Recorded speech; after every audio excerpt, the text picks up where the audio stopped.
تھے، اب fifth generation کے اب اس میں کون سا اسلحہ استعمال ہو رہا ہے؟ تو ناظرین اور حاضرین ذرا غور سے سنیے گا، ففتھ جنریشن کے اندر جو استعمال ہو رہا ہے اسلحہ وہ آپ کا موبائل ہے.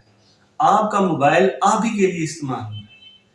یہ ایک ایسا جسے کہتے ہیں کہ ہتھیار ہے جو انسانوں کی سوچ چینج کر رہا ہے. تو ففتھ جنریشن کے اندر لڑائی موبائل کے ذریعے ہو رہی ہے. اپنی سوچ کو امپلیمنٹ کرنے کے لیے لوگ موبائل کا استعمال کر رہے ہیں. اب سوچ رہے ہوں گے کیسے کر رہے ہوں گے؟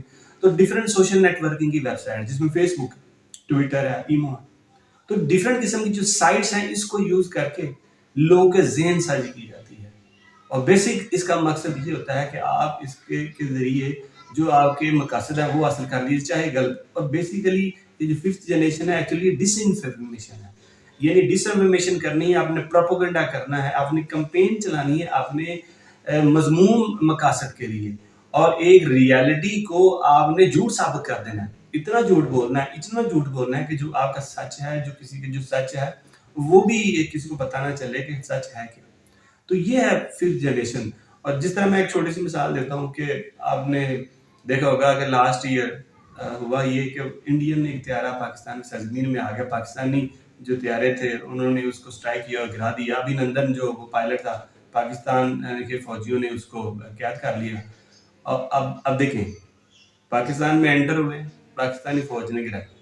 اب وہ ابھینندن پاکستان سے جسے کہتے ہیں انڈیا میں واپس گیا ہے، لیکن اگر آپ کسی انڈین سے پوچھیں تو وہ اسے کہیں گے کہ یار یہ تو ہمارا اس نے بڑا کام کیا. اب ان کی جو قوم ہے جو انڈین ہے اس کو یہ بتایا جا رہا ہے، یہ بیانیہ ادھر بیان کیا گیا ہے کہ اس نے بڑی بہادری سے وہاں مقابلہ کیا. اب دیکھیں اس سائڈ پہ ایک بندے کو کیا سمجھ رہے ہیں اور ہم یہ سمجھ رہے ہیں کہ ہم نے اس کو کیا بنا لیا، اور ریئلٹی بھی یہی ہے. اب ایک بندہ دو مختلف اس کے بارے میں نیریٹو ہے. تو یہ کیسے ہو رہا ہے؟ یہ سارے کا سارا ففتھ جنریشن وارفیئر ہے.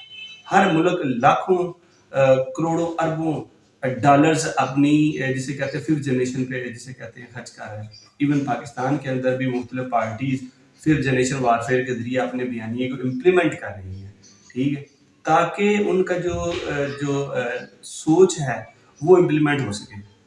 تو اس زمن میں کیا جا سکے کہ میں کیسے اس سے بچا جا سکے. تو سب سے پہلی چیز ہے کہ یہ عام طور پہ جو فیس بک کے جو پیجز ہوتے ہیں یہ اتنے اتھینٹک نہیں ہوتے، یہ سارے پیڈ ہوتے ہیں، کیونکہ یہ سوشل میڈیا ونگز ہوتے ہیں، مختلف پارٹیوں نے بنائے ہوتے ہیں اور وہ ان کا پرچار کرتے ہیں. یہ تو بالکل ایسی ہی ہے کہ جیسے آپ نے دیکھا ہوگا کہ چودھریوں کے ڈیروں کے اوپر جو آدمی بیٹھے ہوتے ہیں، جو چودھری کہتے ہیں نا ہاں جی چودھری صاحب ٹھیک ہے تائید کرتے ہیں.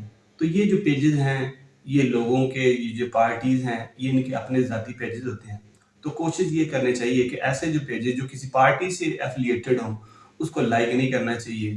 اس کی انفارمیشن ٹوٹلی ڈس انفارمیشن ہوتی ہے، ٹھیک ہے. وہ کبھی بھی آپ کو جسے کہتے ہیں پانی کا جو گلاس آدھا بھرا ہوا یہ نہیں بتائیں گے، وہ آپ کو یہی بتائیں گے جو وہ چاہتے ہیں. وہ کہیں گے پانی کا آدھا گلاس خالی. تو اس زمن کے اندر اگر آپ اپنے بچوں کو خود کو ففتھ جنریشن کے وار سے بچانا چاہتے ہیں تو یہ جو ہتھیار جو موبائل ہے اس کا سوچ سمجھ کے استعمال کریں، کیونکہ اس کا جو کنٹینٹ ہے وہ کوئی بھی فلٹر ہو کے نہیں آتا. جس بندے کا جو مقصد ہوتا ہے جیسا وہ چاہتا ہے اس کو اپلوڈ کر دیتا ہے.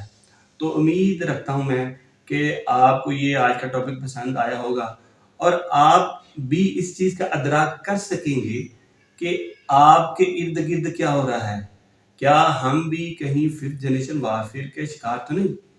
تو کوشش کریں کہ اللہ تعالیٰ سے دعا کرنی چاہیے کہ اللہ تعالیٰ ہمارے ملک کو محفوظ رکھے اور اس ففتھ جنریشن وارفیئر سے بچائے. کسی بھی معلومات کے غلط ہونے کے بارے میں اگر ہم اللہ کے نبی صلی اللہ علیہ وسلم کی ایک حدیث یاد کر لیں کہ کسی بھی بات کے لیے غلط ہونے کے لیے جھوٹ ہونے کے لیے اتنا ہی کافی ہے کہ آپ سنیں اور اس کو آگے پھیلا دیں. تو کبھی بھی ایسا نہیں کرنا چاہیے. موسٹلی ایسا ہی ہوتا ہے کہ آپ فیس بک پیجز لائک کیے ہوئے ہیں اور آپ سنتے ہیں اور اسی ٹائم پہ شیئر کر سکتے ہیں، کوئی تصدیق بھی نہیں کرتے، ٹھیک. تو ہمیں کیا کرنا چاہیے؟ ہمیں اللہ کے نبی کی حدیث کو سامنے رکھنا چاہیے کہ جو بھی ڈیٹا آپ دیکھ رہے ہیں فیس بک کے اوپر اس کی پہلے تصدیق کریں. شیئر کرنے سے پہلے تصدیق کرنی چاہیے.